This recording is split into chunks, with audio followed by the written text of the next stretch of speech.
How are you everyone? This is Mustafa live again from Super Highway, Karachi Bull Mart Farm. Today I will tell you how to make hatchery box for hens egg. हमने यहाँ पे क्या करा है कि कुछ हमारे पास मुर्गियाँ थी जो कि 1 से 2 दिन बाद अंडे दे रही थी, रोज़ाना एग्स नहीं हैच कर रही थी, तो ना ही वो अंडों के ऊपर बैठ रही थी।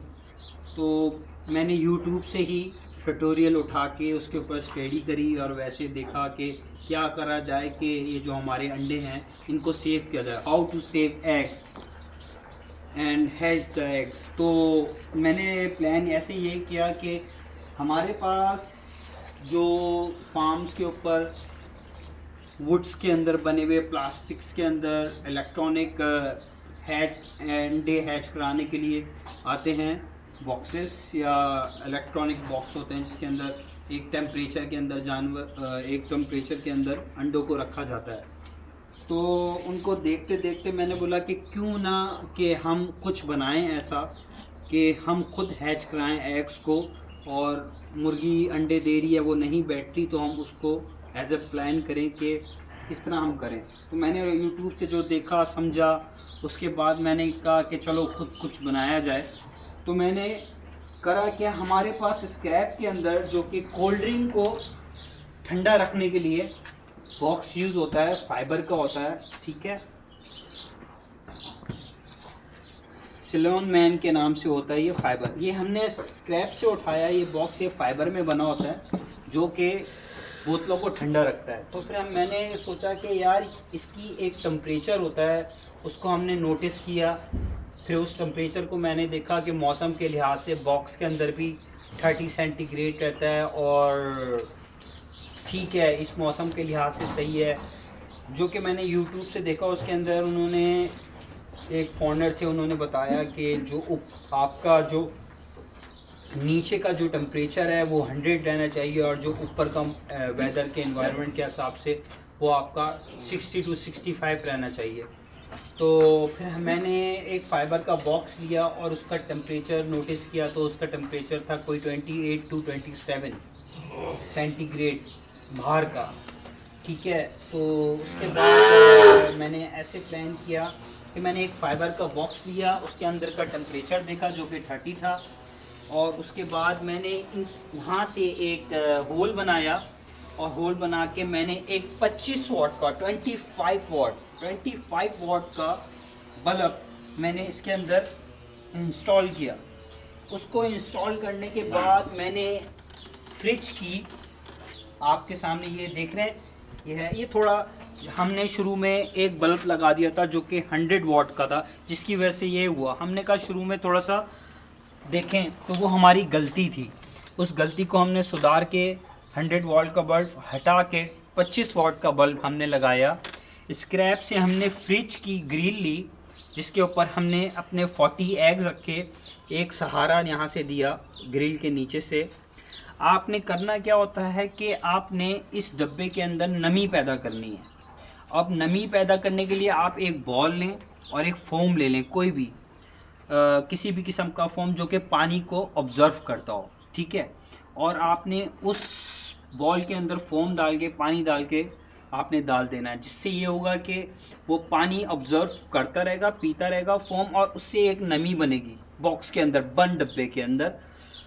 If you close the box तो वहाँ पे एक नमी बनना शुरू हो जाएगी उस बॉक्स के अंदर। तो आपने करना क्या है कि ग्रिल रखी आपने एक, उसके बाद आपने उसके सहारा दिया। ग्रिल से ये फ़ायदा है कि जब आपकी डिब्बे के अंदर एक नमी और एक गर्मी बनना शुरू होगी और उसको ऊपर रखेंगे ग्रिल को, और ग्रिल के नीचे से भी एक हीट बनती रहेगी, तो वो नीचे से एग्स को नीचे से भी हीट लगती रहेगी।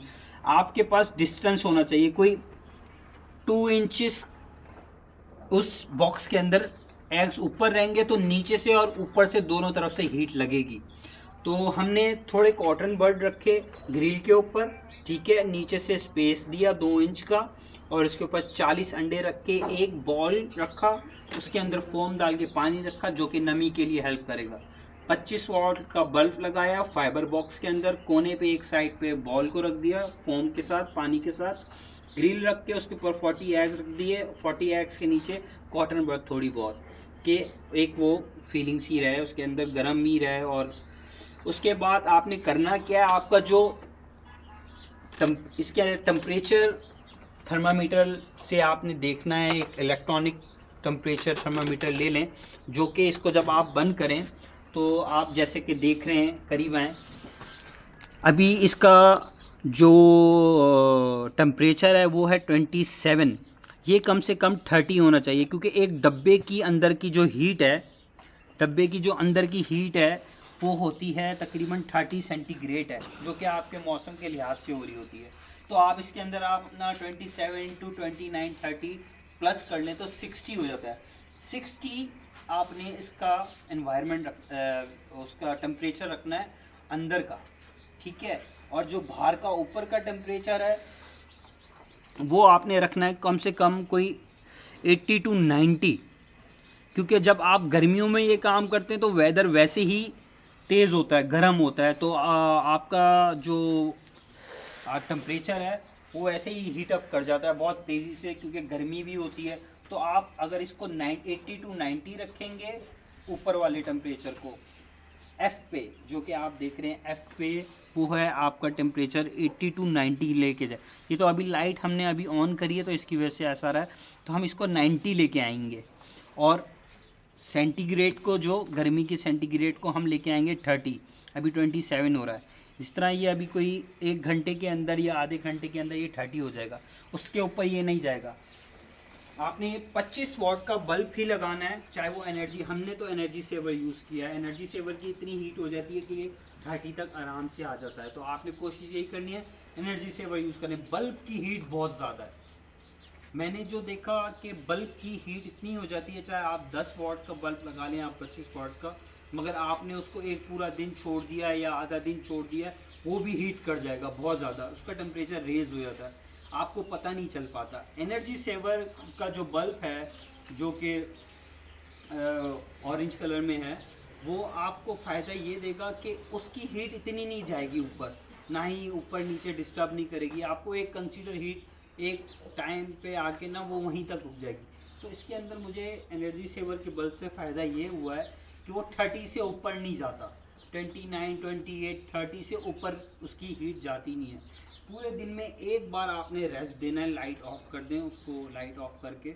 एक दिन 1 घंटा 2 घंटा उसको लाइट को बंद कर दें, ताकि, क्योंकि जब मुर्गी भी अपने अंडों से उठती है तो थोड़ा सा वॉक करना ये वो छोड़ती है वो थोड़े उसके लिए, तो आपको थोड़ा सा स्पेस देना पड़ता है, टाइम स्पेस देना पड़ेगा आपको। उसके बाद आप इंशाल्लाह ताला, इससे पहले हुआ ये कि मैंने इससे पहले भी ये एक्सपेरिमेंट किया था, जिससे मेरे पास 14 बच्चे अंडे से बाहर आए हैं, वो भी मैं आपको अभी दिखाता हूँ।